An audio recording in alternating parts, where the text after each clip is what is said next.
কোনো গ্রামে 60% নিরক্ষর সাক্ষরদের 28% মহিলা। যদি 4320 জন পুরুষ সাক্ষর হয় তবে গ্রামের মোট লোক সংখ্যা কত? ঠিক আছে,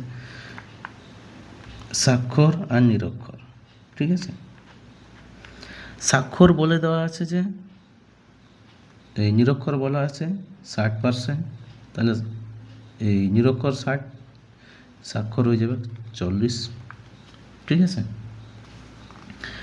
তো স্বাক্ষরের মধ্যে বলেছে যে মহিলা 28%, তাহলে এইখানে মহিলা, এইখানে পুরুষ, পুরুষদের মধ্যে কত হচ্ছে, এই মহিলা হচ্ছে 28% হলে মহিলা হয়ে যাবে 72%।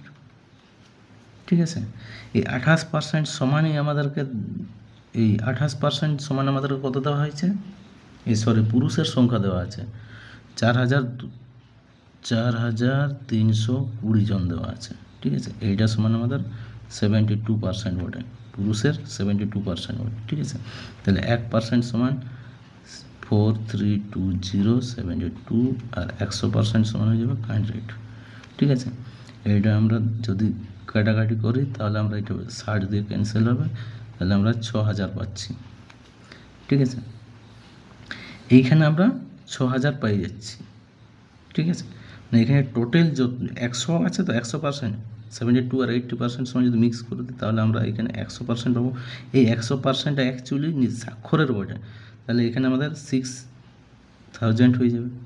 ঠিক আছে, তাহলে টোটাল আমাকে বের করতে হবে যে সম্পূর্ণ মোট লোক সংখ্যা কত আছে, তাহলে সেইখানে আমাকে 40% আর বেড়েছে, বাকি 60% আর বের করতে হবে।